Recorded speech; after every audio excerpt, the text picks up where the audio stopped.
ఇయర్కి కొంచెం కొంచెం ఎంతో కొంత డిఫరెన్స్ ఉంటుంది కదా. అది ఉత్తి చేతులతో వెళ్తున్నాను.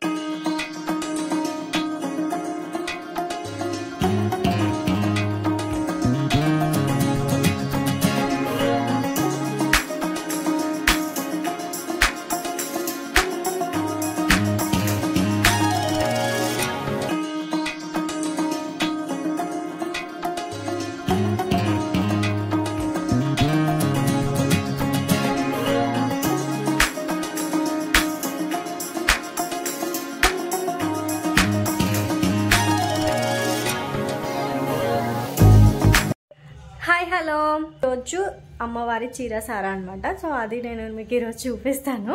అంటే ఇంతకుముందు కూడా నేను బ్లాగ్ చేశాను, కాకపోతే మళ్ళీ ఇప్పుడు ఇయర్కి కొంచెం కొంచెం ఎంతో కొంత డిఫరెన్స్ ఉంటుంది కదా.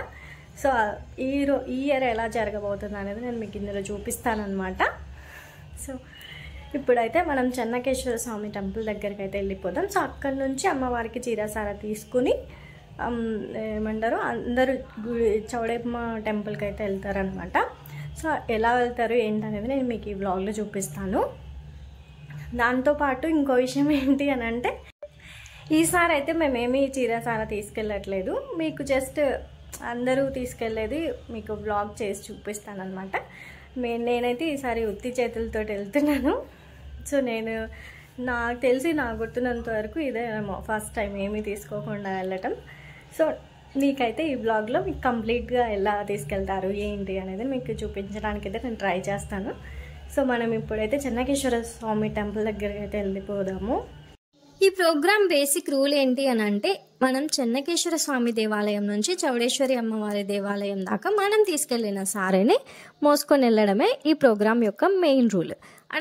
అలా ఎందుకు అని అంటే, బేసిక్గా నాగుల చవితి పండుగ ముందర కానీ వెనకాల కానీ మనకు కూడా పుట్టింటి నుంచి చీర సారా పంపిస్తూ ఉంటారు కదా. సో అదే విధంగా అమ్మవారికి కూడా ఇలా ఆషాఢ మాసంలో పుట్టింటి చీర సారా అని తీసుకెళ్తూ ఉంటారనమాట. ఊర్లో వారందరూ తీసుకొచ్చిన సారని ముందుగా ఈ దేవాలయంలో ఈ దేవుని ముందర పెట్టి ఈ దేవునికి పూజ చేసి ఈ దేవుని ఆశీస్సులు తీసుకొని ఈ గుడి నుంచి బయలుదేరాలన్నమాట. అట్లా బయలుదేరి బాజా భజంత్రీలతోటి, డీజే సాంగ్స్, ఇంకా కొంచెం కల్చరల్ యాక్టివిటీస్ తోటి మనం ఆ టెంపుల్ని రీచ్ అవుతాము.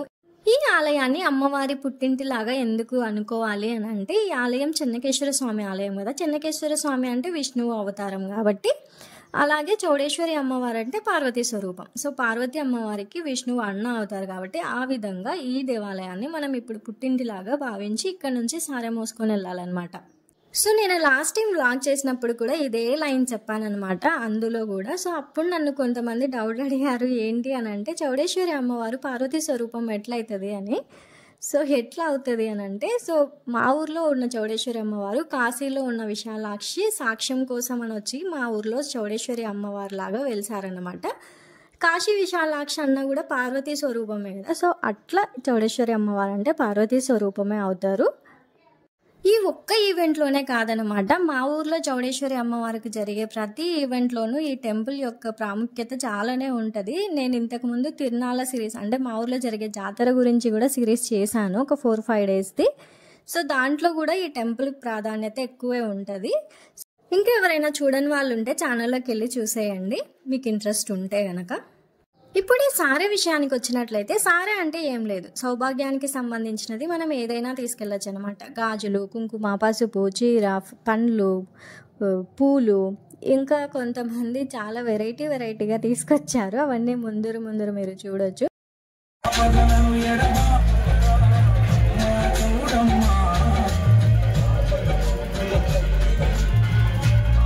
లాస్ట్ టైంతో పోలిస్తే ఈసారి ఏం డిఫరెన్స్ ఉంది అంటే, లాస్ట్ టైం లాగే 2 గ్రూపులు కోలాటం గ్రూప్స్ వచ్చాయన్నమాట యాజ్ యూజువల్. దాంతోపాటు ఇంకొకటి చెక్క భజన చేసే వాళ్ళు కూడా వచ్చారు. సో వాళ్ళకి ఇంకొక డిఫరెంట్ మైక్ సెటప్ అరేంజ్ చేశారు. ఈ కోలాటం వేసే గ్రూప్స్కి డీజే కూడా అరేంజ్ చేసినారనమాట. ఈ వీడియోలో కనిపిస్తున్న ఆవిడ అమ్మవారి స్వరూపం తీసుకొచ్చారనమాట. నాకైతే కొంచెం డిఫరెంట్గా అనిపించింది, కొంచెం క్యూట్గా కూడా ఉంది. ఈసారి లాస్ట్ టైంతో పోలిస్తే డబుల్గా వచ్చారనిపించింది. క్రౌడ్ అయితే అస్సలు తోసుకోవడానికే సరిపోయింది, నడవడానికి అస్సలు ప్లేస్ లేదు. సో మీరు ఈ వీడియోలో చూడొచ్చు అనమాట మా ఊరి యొక్క ఆర్చ్. సో అది చాలా ఏళ్ళ నుంచి ఉందన్నమాట. మా ఊరికి ఒక ఐకానిక్ సింబల్ లాగా మీరు ఇక్కడ చూసినట్లయితే అందరూ గంపలలో తీసుకొని వచ్చారనమాట. గంపల్ని కూడా చాలా అందంగా డెకోర్ చేశారు, అది సున్నం ఎర్రమన్ను పెట్టి. సో ఇంకొంతమంది అయితే దానికి పూలు కూడా చుట్టారనమాట. నాకైతే అవి భలే క్యూట్గా అనిపించాయి. ఇక్కడ మీరు చూడొచ్చు అనమాట, ఫ్రూట్స్, గాజులు, కొన్ని స్వీట్స్. సో ఇక్కడ వీళ్ళు తీసుకెళ్తున్నారు కదా. సో మీకు ఎలా అనిపిస్తుంది ఈ గంపలని, ఈ బిందెలని ఇలా చూస్తుంటే అనేది కూడా కింద కామెంట్ చేయండి.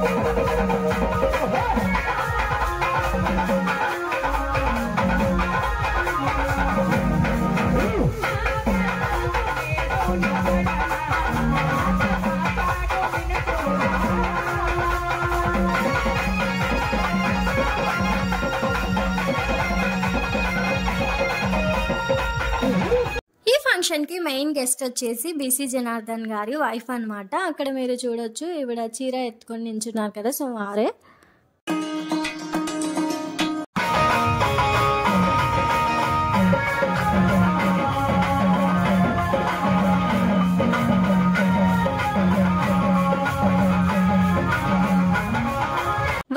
దారిలో ఉన్నప్పుడే మేము అమ్మవారిని దర్శనం చేసుకుందామని గుడి లోపలికి అయితే వచ్చేసాం అనమాట. మళ్ళీ దర్శనం వీలు పడుతుందో లేదో, ఎక్కువ జనాలు అవుతారని చెప్పి. కానీ ఇక్కడ ట్విస్ట్ ఏంటి అని అంటే, మేము వచ్చేటప్పటికే అమ్మవారి పాదాల దగ్గర నుంచి లోపల అమ్మవారి దాకా పెద్ద క్యూ లైన్ అయితే ఉందన్నమాట. సో అది చూసి మాకే భయం వేసింది, వెళ్ళగలమా లేదా అని. సో అట్లనే కొంచెం వెళ్ళేసి దేవత దర్శనం అయితే చేసేసుకున్నాము.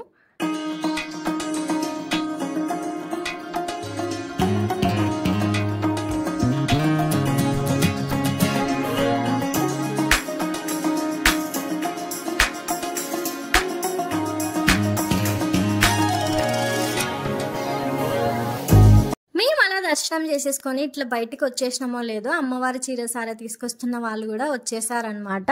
సో ఇక్కడ మీరు చూడొచ్చు ఈ వీడియోలో. నేను ఈసారి తెలుసుకున్న విషయాలలో ఒకటి ఏంటి అని అంటే, కొంతమంది డ్రై ఫ్రూట్స్, ఎండు ఖర్జూర, సో ఇవి కూడా తీసుకొచ్చినారనమాట. నేను అప్పుడు అనుకున్నాను, సో ఇవి కూడా తీసుకొని రావచ్చా అని. సో కొంతమంది గోరింటాకు కూడా తీసుకొని వస్తారు అమ్మవారికి. గోరింటాకు చెట్టు అనేది అమ్మవారు గౌరీమాత స్వరూపంలో పుట్టినప్పుడే గౌరీమాత ద్వారానే ఉద్భవించిందనమాట. ఆ గోరింటాకు చెట్టుని ఇప్పుడు మళ్ళీ అమ్మవారికే గిఫ్ట్ లాగా తీసుకెళ్తుంటే కొంచెం ఆలోచిస్తుంటే కొంచెం మ్యాజిక్ లాగా అనిపిస్తుంది కదా.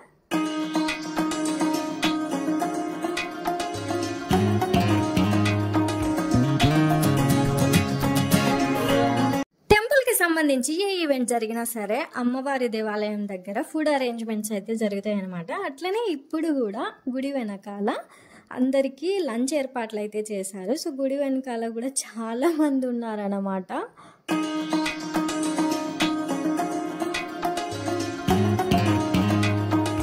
మేమందరం లంచ్ తినేసి అయితే మళ్ళీ ఇంటికి బయలుదేరిపోయామన్నమాట. సో వీడియో చూసారు కదా, మీకు ఎలా అనిపించింది?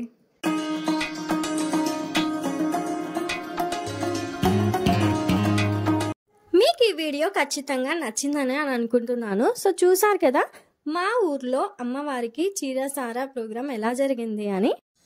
మీకు ఎలా అనిపించింది అనేది కింద కామెంట్ సెక్షన్లో ఖచ్చితంగా కామెంట్ చేయండి. వీడియో నచ్చినట్లయితే లైక్ చేయండి, షేర్ చేయండి, ఛానల్ని సబ్స్క్రైబ్ చేసేసుకోండి.